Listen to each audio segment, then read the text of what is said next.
Hi guys, how many of you want to crack NEET or JEE examinations? Just type in the chat box or comment box. आप में से कितने लोग NEET और JEE examination को qualify करना चाहते हैं? आप नीचे कमेंट बताओ. And how many of you are preparing for that? That is the more important question. ठीक है, तो हम लोग यहाँ पे एक छोटे से एक चैप्टर को कवर करेंगे. Before that I would like to tell you, my name is Shiva Kumar and I am a physics mentor and teacher for NEET and JEE aspirants. और अभी हम लोग एक टॉपिक्स को, एक छोटे से चैप्टर को कवर अप करने जा रहे हैं. उसका नाम है सेंटर ऑफ मास. ठीक है, तो इसको स्टार्ट करते हैं. Let me share the screen right now here. Just a minute. Okay, I hope you are able to see the screen here. तो हम लोग एक चैप्टर को कवर करने जा रहे हैं जिसका नाम है सेंटर ऑफ मास. ठीक है, तो सबसे पहले हमें समझना हो कि सेंटर ऑफ मास किस चीज को कहते हैं. ठीक है, जैसे कि हम लोग बहुत सारे चीजों को देखते हैं, ऑब्जेक्ट्स को. जैसे कि फॉर एग्जांपल एक बॉल को यहाँ पे लेते हैं. मान लो कि हमने एक बॉल ले लिया. ठीक है, अब ये तो बॉल एक स्पेस ऑक्यूपाई कर रहा है.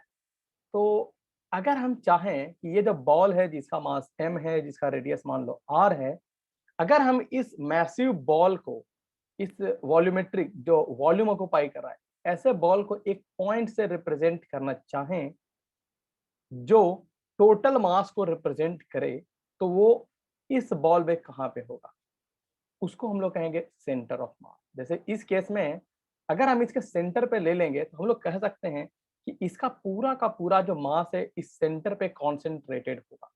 तो इसको हम लोग एक पॉइंट से रिप्रेजेंट कर सकते हैं जिसका मास m होगा.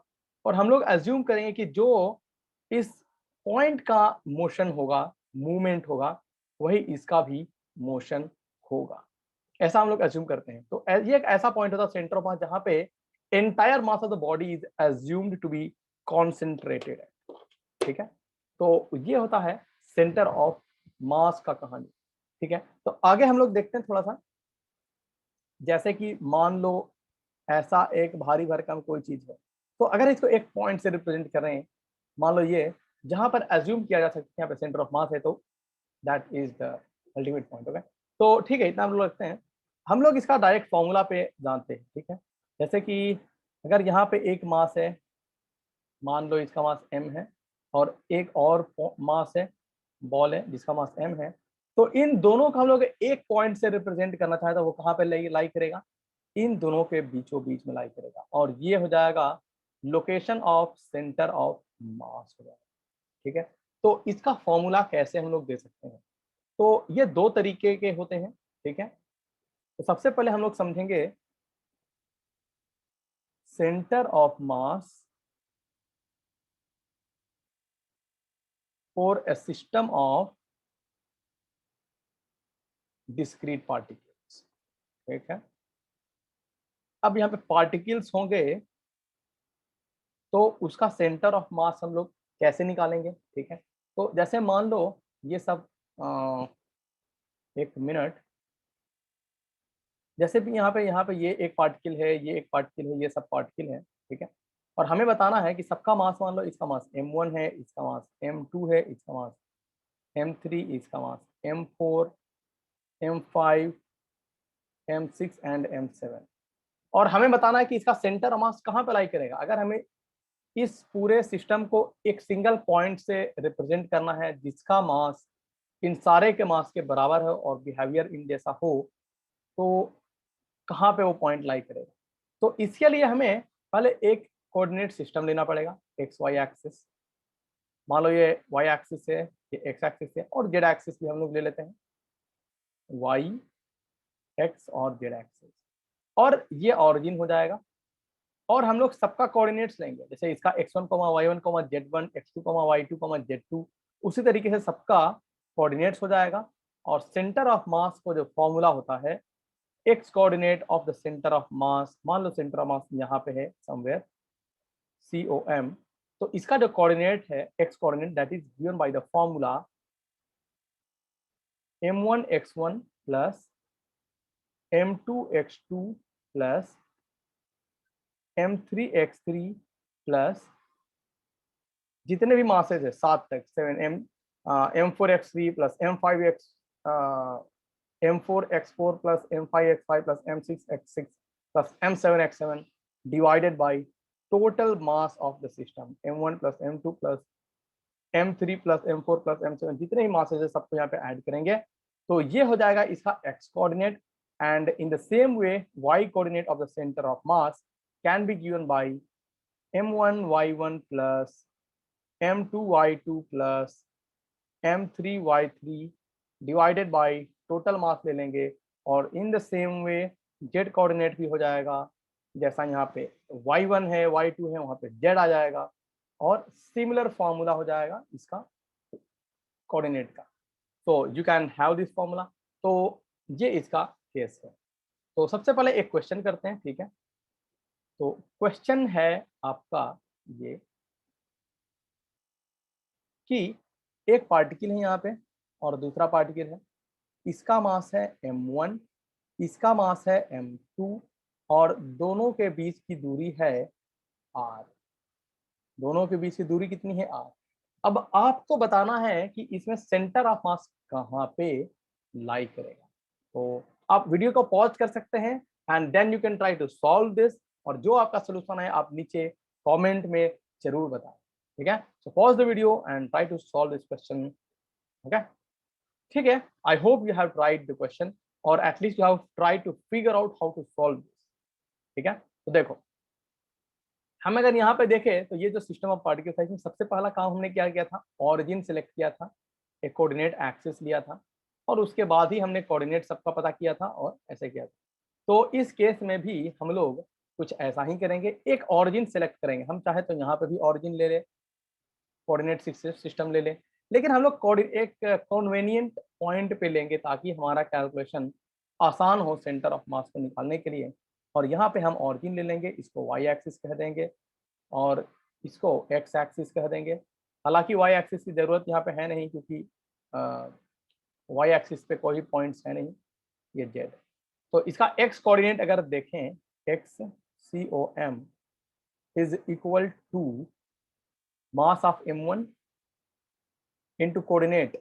इसका कोऑर्डिनेट क्या है 0, 0, 0। इसका कोऑर्डिनेट क्या है m2 का r, 0, 0, ठीक है, यही कोऑर्डिनेट है।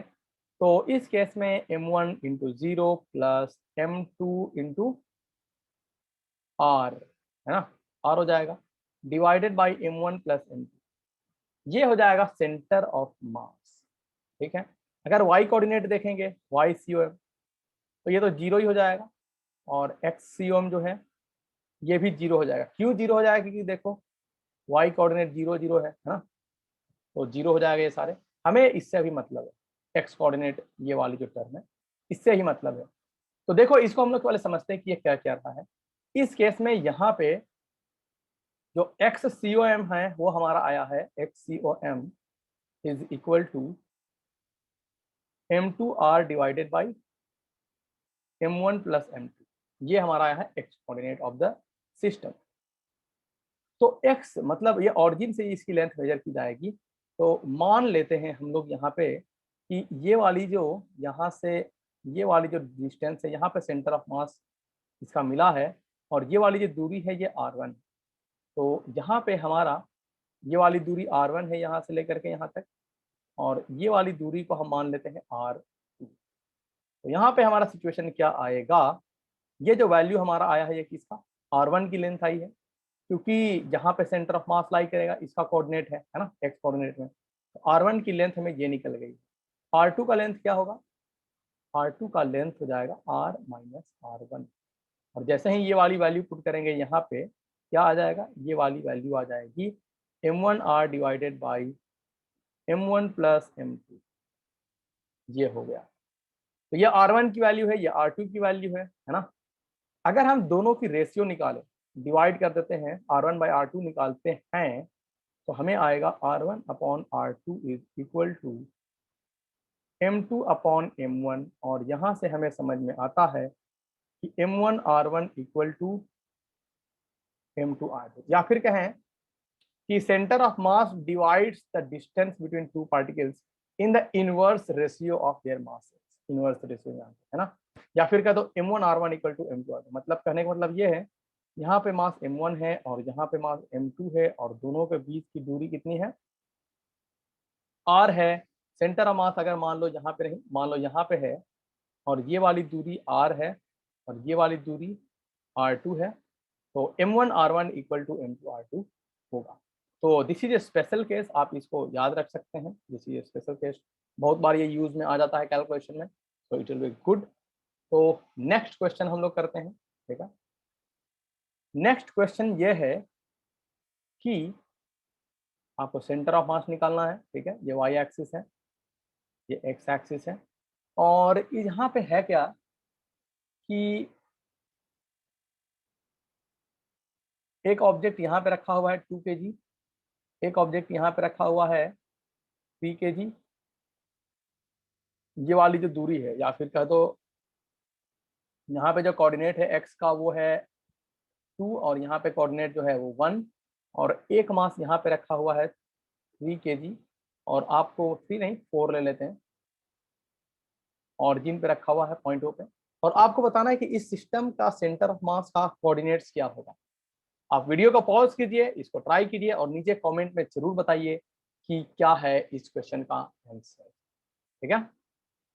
तो सॉल्व करें, देखो सॉल्व करते हैं इस क्वेश्चन को, ठीक है। तो देखो इस क्वेश्चन को सॉल्व करने का तरीका ये है, सीधा हम लोग फॉर्मूला लगाएंगे, XCOM इक्वल टू क्या हो जाएगा, m1x1 plus m2x2 plus m3x3 whole divided by m1 plus m2 plus m3। देखो यहाँ पे कहानी क्या है, यहाँ पे इसका जो कोऑर्डिनेट है, क्या है कोऑर्डिनेट 0,1 है ना, और इसका जो कोऑर्डिनेट है ये है 2,0, और इसका जो कोऑर्डिनेट है 0,0। बस हम लोग वैल्यूज पुट करते जाएंगे और कोऑर्डिनेट्स निकलते जाएंगे। मान लो ये 1 है, ये 2 है और ये 3 है, ठीक है। तो 1 m1 का कोऑर्डिनेट क्या है, मास है इसका 4 इंटू 0 कोऑर्डिनेट है, प्लस m2 का मास 3 kg इंटू कोऑर्डिनेट है इसका x पे 2, m3 का मास है 2 kg इंटू कोऑर्डिनेट इसका x में है 0, डिवाइडेड बाई टोटल मास क्या हो जाएगा 4 प्लस 3 प्लस 2 इक्वल टू हो जाएगा, ये वैल्यू 0 है, ये वैल्यू 0 है, 6 डिवाइडेड बाई कितना हो गया 9, मतलब 2/3 हो गया इसका x कोऑर्डिनेट, और y कोऑर्डिनेट इसका क्या होगा, YCOM will be equal to यहाँ पे हो जाएगा m1y1 plus m2y2 plus m3y3 divided by m1 plus m2 plus m3। तो ये हो गया यहाँ पे कोऑर्डिनेट्स, ये हो गया यहाँ पे कोऑर्डिनेट्स, और इसको ये हमारा आंसर हो जाएगा। इसको सॉल्व करेंगे तो चलो हम यहाँ पे लिख देते हैं y कोऑर्डिनेट्स ना, YCOM फॉर्मूला पे पुट करेंगे। m1 की वैल्यू है यहाँ पे 4 इंटू कोऑर्डिनेट्स है 0, प्लस m2 की वैल्यू है 3 kg इंटू कोऑर्डिनेट्स है 0, प्लस m3 की वैल्यू है 2 kg इंटू कोऑर्डिनेट्स है इसकी 1, डिवाइडेड बाई क्या हो जाएगा टोटल मास 2 के m1 की वैल्यू है 4 kg plus 3 kg plus 2 kg, and this is equal to this value 0, this value 0, 2/9। तो coordinates of centre of mass क्या हो जाएगा, ये हो जाएगा 2/3, 2/9। तो ये हो जाएगा इस क्वेश्चन का आंसर, और इसको हम लोग इसी तरीके से सॉल्व करते हैं, ठीक है। तो एक क्वेश्चन और किया जाए, ठीक है, एक क्वेश्चन को यहाँ पे और किया जाए, और ये क्वेश्चन है, देखो यहाँ पे ये एक ब्लॉक है, ठीक है, और यहाँ पे ये भी एक ब्लॉक है, ठीक है, और बात ये है स्क्वायर है, ठीक है, दोनों स्क्वायर है।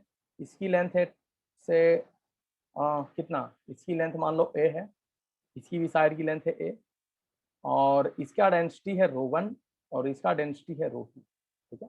ये स्क्वायर है, ये भी एक स्क्वायर है, और बताना है दोनों यूनिफॉर्म स्क्वायर है, ठीक है, क्या है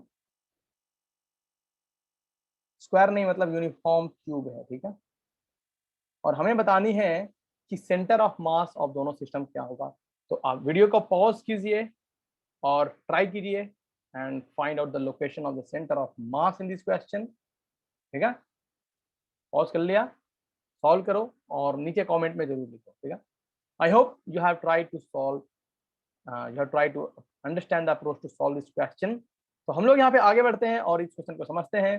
तो देखो, इस केस में इसका जो सेंटर ऑफ मास है इसके सेंटर पे लाई करेगा और इसका जो सेंटर ऑफ मास है वो इसके सेंटर पे लाई करेगा। दोनों की बीच की दूरी कितनी है? दोनों की बीच की दूरी है a, क्योंकि ये a/2 a/2 a/2 a/2 जो भी है a होगी दोनों के बीच की दूरी। और यहाँ पे हम लोग ऑरिजिन चाहे तो यहाँ पे मान सकते हैं, यहाँ पे मान सकते हैं, कहीं भी मान सकते हैं, लेकिन लोकेशन ऑफ सेंटर ऑफ मास इन्हीं दोनों पॉइंट के बीच में कहीं पे आएगा। तो समझते हैं इसको, हम ऑरिजिन यहाँ पे मानेंगे क्योंकि ऑरिजिन हम एक कॉन्वेनियंट जगह पे सिलेक्ट करेंगे तो कैलकुलेशन हमारा कॉम्प्लेक्स नहीं होगा, सिंपल होगा। यहाँ पे कोऑर्डिनेट्स लेते हैं, ऑरिजिन ले लेते हैं और जो फॉर्मूला है इसका मास है, मान लो m2 का जो मास है डेंसिटी इंटू वॉल्यूम होता है, तो रो2 चेंज करते हैं क्रम। तो m2 मान लो इसका मास है और m2 का वैल्यू हो जाएगा रो2 इंटू वॉल्यूम ए क्यूब, और m1 का जो मास है ये है रो1 इंटू ए क्यूब। और हम लोग यहाँ पे सॉल्व करेंगे इसको, मान लो ये x कोऑर्डिनेट है, y कोऑर्डिनेट्स तो इसमें लेने की जरूरत है नहीं, तो x will be equal to m1 x1 plus m2 x2 divided by m1 plus m2, और यहाँ पे m1 की वैल्यू है रो1 a cube into x coordinate है इसकी 0 क्योंकि ऑरिजिन पे ही है, प्लस रो2 इंटू ए क्यूब, ये m2 की मास हो गया है ना, ये m1 का, m2 का, इसका कोऑर्डिनेट है a divided by total mass रो1 ए क्यूब प्लस रो2 ए क्यूब। अब इस क्वेश्चन को हम लोग सॉल्व करेंगे तो इसमें कटेगा क्या, है ना, ये वैल्यू खत्म हो गया यहाँ से, और इसको अगर हम लोग सॉल्व करते हैं तो ये आता है रो2 a cube into a divided by रो1 प्लस रो2 इंटू ए क्यूब, और यहाँ से ए क्यूब से ए क्यूब कैंसल और ये हो गया हमारा आंसर रो2 बाई रो1 प्लस रो2 into a. This is the coordinate of the centre of mass, जो समवेयर यहाँ पे भी लाई कर सकता है, यहाँ पे भी कहीं पे भी लाई सकता है डिपेंडिंग अपॉन द डेंसिटी, ठीक है। तो this is the coordinate of the centre of mass of this question, और फिर हम लोग आगे बढ़ते हैं अब, ठीक है। थोड़ा सा कॉन्सेप्ट हम लोग अब थोड़ा सा चेंज कर रहे हैं मोड को, और हम लोग अब समझने जा रहे हैं centre of mass for continuous matter of body. Centre of mass for continuous matter of bodies, या फिर कंटिन्यूअस बॉडीज भी कहा जाता है। इसका मतलब क्या है हम लोग वो समझ लेते हैं। कंटिन्यूअस बॉडीज मतलब यहाँ पे डिस्क्रीट पार्टिकल्स नहीं होगा, मतलब जैसे कि एक हम लोग डिस्क रिंग ले सकते हैं, रॉड ले सकते हैं, क्यूब ले सकते हैं, जो पॉइंट साइज नहीं हो, जिसका शेप पॉइंट साइज नहीं हो, और या फिर पॉइंट से अलग अलग नहीं हो, डिस्क्रीट पार्टिकल्स नहीं हो, वो कंटिन्यूअस मैटर ऑफ बॉडीज होगा। तो यहाँ पे हम लोग समझते हैं एक एक करके। तो इसके लिए सबसे पहले हम लोग देखेंगे इसका फॉर्मूला क्या होता है। तो x coordinate is given by integration of x dm divided by integration of dm, या फिर it is also equal to x dm upon total mass, ठीक है। यहाँ पे एक चीज हम लोग ध्यान रखेंगे कि integration of dm is equal to total mass, ठीक है, या फिर m ही लिख सकते हैं, जो भी है। तो अगर क्वेश्चन में मास ऑलरेडी दिया हुआ है तो हम लोग ये वाला फॉर्मूला यूज करेंगे। अगर क्वेश्चन में टोटल मास नहीं दिया हुआ है तो हम लोग को इंटीग्रेट करना होगा, फाइंड आउट करना होगा इसी तरीके से, ठीक है। एक्स कोऑर्डिनेट ये हो गया, वाई कोऑर्डिनेट सिमिलरली यहाँ पे हो जाएगा integration of y d m divided by integration of dm, and this can also be written as y dm upon total mass. In the same way we can write the z coordinate of this, that will be equal to z dm divided by integration of dm, that is equal to z dm upon total mass. तो इस तरीके से हम लोग यहाँ पे लिख सकते हैं इसको, और आगे हम लोग देखते हैं कुछ और भी तथ्यों को। ठीक है, आगे देखें, यहीं पे देख लेते हैं ना। देखो भाई, बात यहाँ पे यह है, यहाँ पे इंटीग्रेट करना है, एक एक्स है और एक डीएम है, तो हम लोग ऐसे इसको इंटीग्रेट नहीं कर सकते हैं। हमें इंटीग्रेट करना ऐसे फंक्शन को ही आता है, एफ एक्स डी एक्स, ये भी एक्स है फंक्शन का और ये भी एक्स है, इसी को इंटीग्रेट कर सकते हैं। अगर ऐसा नहीं हो तो हमें किसी तरीके से इस फॉर्मेट को इस फॉर्मेट में कन्वर्ट करना हो, या फिर इसको सम हो और अदर इस फॉर्मेट में कन्वर्ट करना होगा, function of R D R के फॉर्मेट में। तो हम लोग इसको थोड़ा सा और समझते हैं। देखो, तो ऐसा करने के लिए हमें कुछ चीजें देखेंगे। जैसे अगर हमें वन डायमेंशनल बॉडी है, तो उसके लिए वन डायमेंशनल क्या है, जैसे कि एक रॉड हो सकता है ना। तो उसके केस में डीएम कैसे आएगा, तो लीनियर मास डेंसिटी का कॉन्सेप्ट आता है, लीनियर मास डेंसिटी। ठीक है, लीनियर मास डेंसिटी का यहाँ पे कॉन्सेप्ट आएगा, और ये यहाँ पे क्या होगा, this will be equal to lambda, इसको डिनोट किया जाता है, and lambda is equal to d m by d l. और इस केस में एक्स का एल कहने का मतलब क्या है, ये एल एक्स भी हो सकता है, वाई भी हो सकता है, जेड भी हो सकता है, आर भी हो सकता है, जो चाहे हम एक वन डायमेंशनल वेरिएबल यहाँ पे लेंथ के फॉर्म में ले सकते हैं। DM by DL is nothing but it is mass पर unit length, mass by length, मास पर यूनिट लेंथ। ठीक है, तो ये डिफरेंशियल टर्म में है, और अगर यूनिफॉर्म बॉडी होगा, for uniform body this value is constant, और यूनिफॉर्म बॉडी के लिए ये होगा equal to total mass by total length, ये कांस्टेंट होता है। ठीक है, यूनिफॉर्म बॉडी के लिए। तो ये 1D बॉडी के लिए एप्लीकेबल होगा। तो यहाँ से क्या है, मान लो हम इसको dm बाई डी एक्स लिखते हैं, लैम्डा को, lambda equal to dm by d x, और यहाँ से हम dm की वैल्यू क्या लिख लेंगे, लैम्डा डी एक्स। देखो, है ना, और इस वैल्यू को हम यहाँ पे इस्तेमाल कर सकते हैं, x dm की वैल्यू यहाँ पे लैम्डा dx वैल्यू पुट कर देंगे, और ये एक इक्वेशन बन जाएगा x के फॉर्मेट में, और इसको फिर हम लोग इंटीग्रेट कर पाएंगे अगर लैम्डा हमें x के टर्म्स में पता हो। ठीक है, अगर नहीं पता हो तो कांस्टेंट होना चाहिए, है ना। तो ये हमने वन डायमेंशनल बॉडी के लिए देखा। आइए अब हम लोग देखते हैं टू डायमेंशनल बॉडी के लिए। तो इस केस में हम लोग कहते हैं लीनियर मास डेंसिटी 1D के लिए होता है, इस केस में होता है सरफेस मास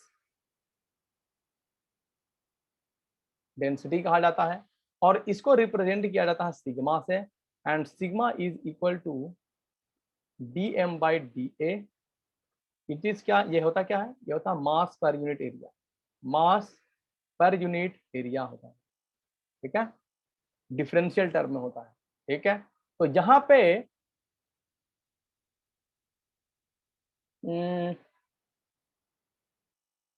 तो इसको इस टर्म में लिखेंगे, और ये चीज हमें यूज में आ सकता है। ठीक है, और अगर लैम्डा का वैल्यू कांस्टेंट हो, मतलब d m by d a की वैल्यू अगर कांस्टेंट हो, इसका मतलब जो हमने 2D बॉडी ली है वो क्या है, यूनिफॉर्म है। ठीक है, 2D बॉडी यूनिफॉर्म।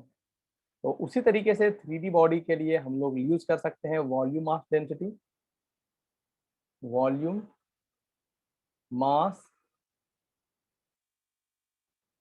डेंसिटी, और यहाँ पे ये चीज इक्वल टू हो जाएगा, यहाँ पे ये चीज इक्वल टू हो जाएगा क्या, सिग्मा है ये, वॉल्यूम है यहाँ पे, ये इसको रो से रिप्रेजेंट करेंगे, और ये होता है मास पर unit volume. Dm by dv इसको डिफरेंशियल टर्म में लिखते हैं, दिस इज मास पर यूनिट वॉल्यूम।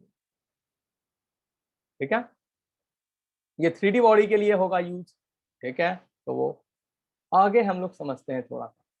अभी हम लोग इस पे इसको थोड़ा समझते हैं। ठीक है, डीएम बाई डीएल वाले केस पे। तो इसके पहले एक क्वेश्चन किया जाए। ठीक है, क्वेश्चन ये है कि आपके पास एक रॉड है। अभी हो सकता है कि आपको अभी तक कुछ चीजें कुछ बहुत ही अटपटा सा लगा हो, लेकिन जब हम लोग क्वेश्चन करेंगे तो आपको समझ में आएगा। इसमें थोड़ा सा इंटीग्रेशन का फॉर्मूला आपको पता होना चाहिए, जैसे कि अगर x टू द पावर को इंटीग्रेट करना है तो इसका फॉर्मूला होता है x to the power n+1 divided by n+1। अगर लिमिट r1 से r2 दे रखी है तो ये वैल्यू हो जाएगी r1 r2। एक बार ये वाली वैल्यू x के जगह पे यहाँ पे पुट करेंगे, एक बार x के जगह पे ये वाली वैल्यू पुट करेंगे और दोनों को डिफरेंस निकालना है। ठीक है, तो ये होता है इंटीग्रेशन का थोड़ा सा कॉन्सेप्ट। तो हमें ये एक यूनिफॉर्म रॉड है और हमें इसकी सेंटर ऑफ मास निकालनी है कि इसका सेंटर ऑफ मास कहाँ पे लाई करेगा। ठीक है, तो इस केस में हम लोग क्या करेंगे, यहाँ पे एक ऑरिजिन मान लेंगे, है ना। क्वेश्चन में मास इसका m दिया हुआ है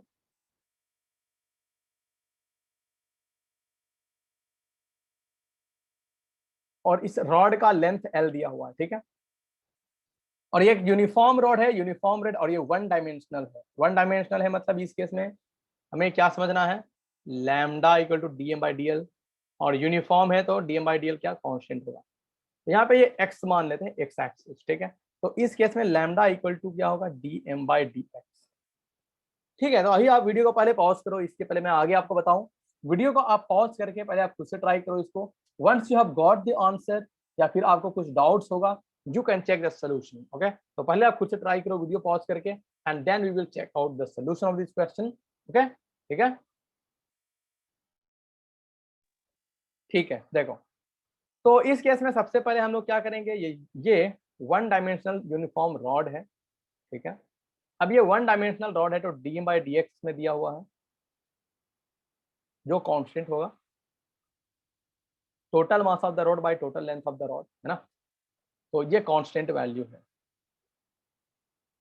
तो फॉर्मूला क्या था सेंटर ऑफ मास का, XCOM is equal to integration of x dm divided by integration of dm।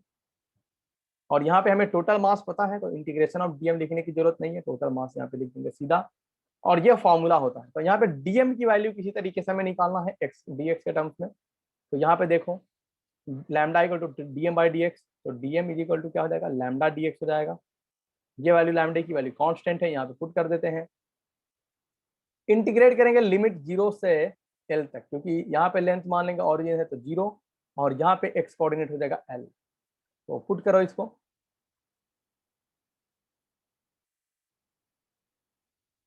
0 से l, x dm की वैल्यू है lambda dx, total mass m, lambda constant है बाहर चला जाएगा, है ना।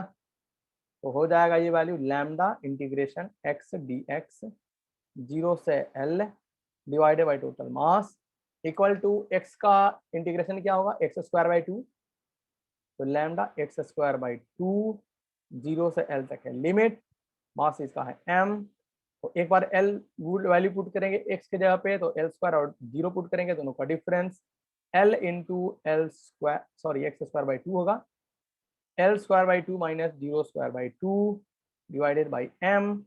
ये हो गया लैम्डा l²/2m, और यहाँ पर लैम्डा की वैल्यू m/l पुट करेंगे तो ये वैल्यू हमारा आएगा m/l इंटू l²/2m, और यहाँ पे m से m कैंसल, एक l से एक l कैंसल, और l/2 आ जाएगा, मतलब इसका सेंटर ऑफ मास समवेयर यहाँ पे लाई करेगा।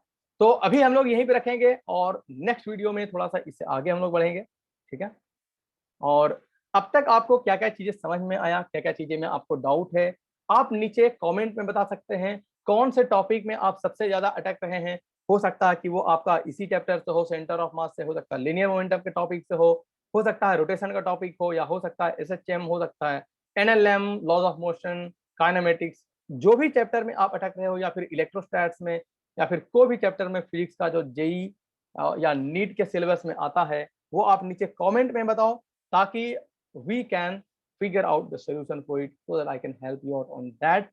So please stay connected, please try to solve the question जो भी मैंने आपको बताए हैं, solve the questions you can write down in the comment, because देखने से थोड़ा सा समझ में आता है, लेकिन आप जब खुद से चीजों को सॉल्व करते हो तो आपको ज्यादा बेटर वे में समझ में आता है। तो stay connected and learn everything and do it in all the best way. Okay, thank you. See you, bye.